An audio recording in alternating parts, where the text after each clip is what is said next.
Oi, gente, nesse vídeo vou explicar um pouquinho pra vocês sobre a hipopotassemia. Só que eu espero que vocês entendam o meu resumo. Na verdade, eu não sei se só eu entendo ele, mas eu espero que vocês possam compreender, tá? Lembrando que esses meus vídeos eu faço não pra explicar tudo, mas só pra gente ter uma noção geral do tema e aí a gente começar a pesquisar, enfim, se aprofundar mais sobre o tema, tá? Enfim, a hipopotassemia é um transtorno, é um distúrbio eletrolítico bastante comum que, quando grave, pode chegar a ser fatal, tá? E, enfim, basicamente a concentração sérica de potássio está diminuída no nosso sangue. Aqui temos o nosso vaso sanguíneo, ou uma tentativa, né, de desenhar um vaso sanguíneo. E a concentração de potássio aqui está diminuída. Lembrando que a concentração normal é de 3,5 a 5,5 miliequivalentes por litro. E quando está menor que isso, posso já dizer que é uma hipopotassemia, tá? Enfim, como eu disse, é um distúrbio eletrolítico bastante comum. 20% dos casos dos pacientes hospitalizados apresentam esse distúrbio hidroeletrolítico e 10 a 40% dos pacientes ambulatoriais apresentam também esse distúrbio, sendo que a causa principal deles é o uso de diuréticos tiacídicos, que, como nós bem sabemos, são diuréticos que vão atuar a nível do túbulo distal, aqui do nefron, bloqueando esse cotransportador de sódio e de cloro, ou seja, se bloqueia, eles não vão ser absorvidos pelo vaso sanguíneo e vão ficar acumulados aqui, ó, vão ficar acumulados aqui dentro da luz tubular, desfocou, desculpa, dentro da luz tubular, e isso vai acabar gerando uma excreção maior de potássio para a nossa urina, né? No caso, para a urina deles, não a minha. Mas, enfim, basicamente, como nós sabemos, o íon de potássio ele é bastante importante na composição da osmolaridade intracelular. Como nós sabemos, 98% do potássio se encontra no líquido intracelular, com essa concentração de 150 miliequivalentes por litro, enquanto que somente 2%, uma pequena parcela dessa totalidade, se encontram no líquido extracelular, ou seja, no sangue. Então, quando nós nos referimos à hipopotassemia ou hipokaliemia, que também é chamado, nós nos estamos referindo a esse valor aqui, a esses 2% do líquido extracelular, tá? Nós não estamos medindo o potássio intracelular. Além dessa função de manter a osmolaridade intracelular, o potássio também participa da geração do potencial de ação nas células estáveis, como os neurônios, músculo esquelético, músculo cardíaco, músculo liso, enfim. Não sei se vocês vão me entender, não sei se estou falando rápido, mas enfim. Como nós já vimos, o potássio é um íon bastante importante no nosso organismo e que merece estar em equilíbrio, porque, enfim, ele merece estar em equilíbrio e existem mecanismos que regulam esse equilíbrio dele, vão regular essa homeostase dele. Tem mecanismos internos e mecanismos externos. Os mecanismos externos se dividem em dois: excreção renal e excreção intestinal. A excreção renal, basicamente, é a totalidade disso, é o 90%, enquanto que a excreção intestinal somente é o 10%. E em pessoas normais, essa excreção intestinal de potássio pelos intestinos delgado e grosso é bastante insignificante, ou seja, só são 10%, enquanto que 90% é pela excreção renal.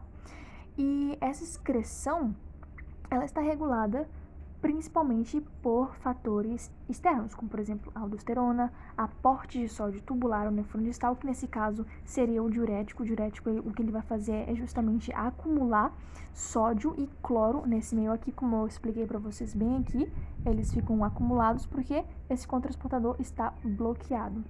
Então, se eu tenho qualquer situação que aumente a concentração de sódio dentro da luz tubular nesse nível, vai acabar gerando como excreção o potássio para a urina. Um alto fluxo urinário também aumenta a secreção de secreção de potássio para a urina, aumento da concentração de potássio intracelular dentro do líquido intracelular também acaba gerando maior secreção dele e maior alcalose metabólica também, tá? Lembrando, gente, que a excreção renal é o 90%, tá? Enquanto que a excreção intestinal é 10%. E que em pessoas normais essa excreção intestinal é bastante insignificante. Ela é mais significante para gerar hipopotassemia em contextos patológicos, por exemplo, uma diarreia, enfim. E com respeito ao mecanismo de regulação interna, ela é bastante rápida, ela dura minutos. Lembrando que eu não tinha mencionado, mas a regulação externa ela é um pouco mais demorada, ela dura horas. Basicamente, a regulação interna desse íon de potássio é uma translocação do meio intracelular para o extracelular e vice-versa. Então, é bem óbvio a gente pensar que se o mecanismo externo é o de excreção, é porque eu estou excretando potássio para fora. Se é interno, eu não vou ter nenhuma excreção do potássio para fora. Basicamente, ele vai continuar dentro do nosso organismo, só que ele vai ficar se translocando de um meio a outro. E, bom, aqui nós temos duas substâncias, né, a insulina e a adrenalina, que vão participar da regulação desse potássio. Ou seja, como é que isso vai acontecer? A insulina e a adrenalina, lembrando que a adrenalina, quando ela se une aos receptores beta, tá? Os beta-adrenérgicos. O que elas vão fazer? Elas vão permitir com que o nosso potássio ele entre dentro da célula, ou seja, ele vai sair do nosso meio extracelular e vai passar para o meio intracelular obviamente, contra o gradiente de concentração dele, porque ele está bastante elevado aqui e ele vai entrar para cá, obviamente, dentro da célula. E como é um processo contra o gradiente de concentração, nós vamos ter o uso de ATP. É por isso que é uma bomba ATPase, enquanto que o nosso sódio vai sair daqui e vai passar para o meio extracelular. Beleza? Então, tanto a insulina como a adrenalina estimulam esse processo. Ou seja, o que elas vão fazer? Retirar o potássio daqui do meio extracelular e enfiar ele dentro da célula aqui, tá? Bom, basicamente, esse seria seria a regulação interna, desculpa o desfoco. A regulação interna do nosso potássio seria basicamente essa translocação do meio intracelular ao meio extracelular e vice-versa. Existem também outros mecanismos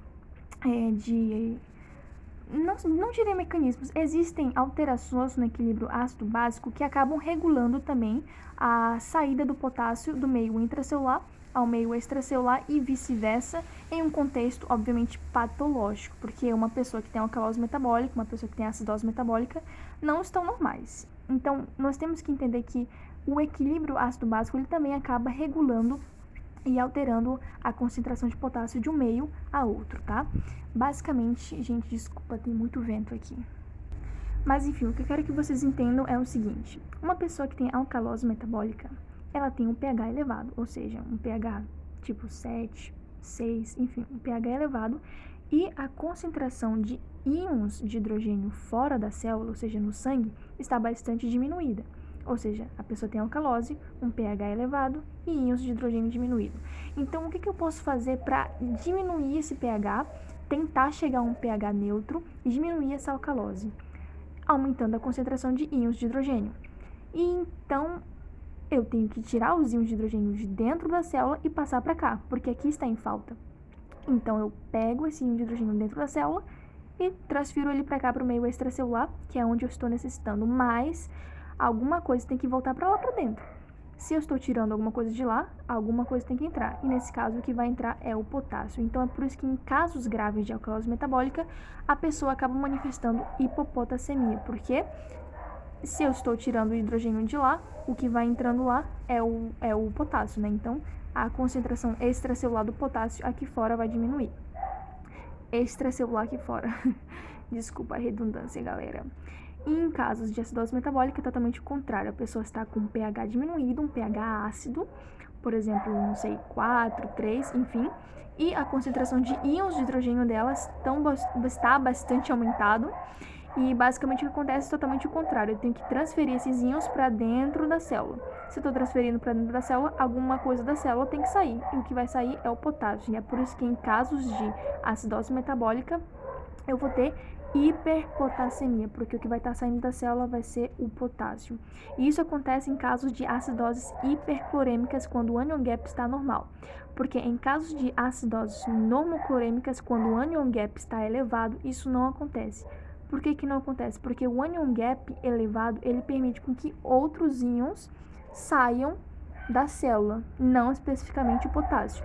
Mas no caso da acidose hiperclorêmica, eu tenho como consequência hiperpotassemia, porque o meu anion gap está normal. E a única coisa que vai sair da célula vai ser o potássio. Bom, eu espero que vocês tenham entendido essa parte. Agora vamos passar pra cá e depois eu termino aqui, tá?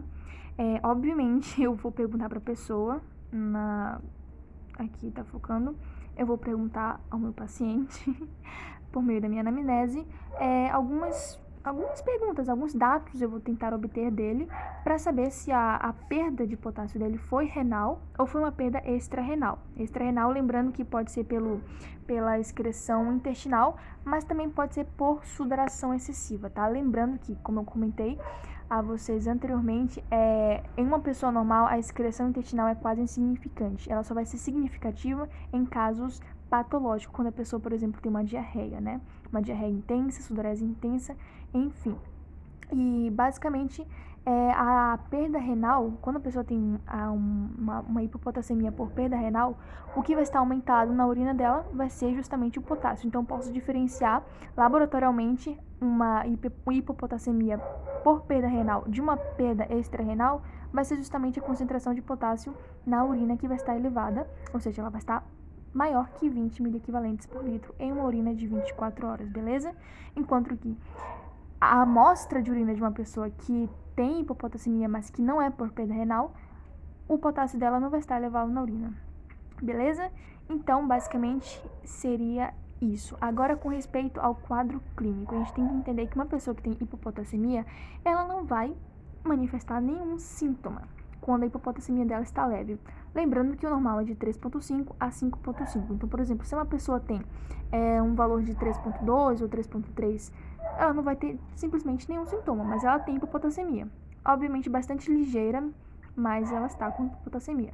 Mas se a hipopotassemia é grave, ela vai começar a apresentar alguns sintomas, mas esses sintomas vão ser bastante inespecíficos, como, por exemplo, cefaleia, fraqueza, cansaço, constipação, enfim, quando a hipopotassemia é grave, ou seja, ela está menor que 3. Mas, quando a hipopotassemia está menor que 2,5, ela vai começar a manifestar algumas características de paralisia muscular, como a retenção urinária, porque o músculo da urina já não está contraindo para que ela possa eliminar a urina dela.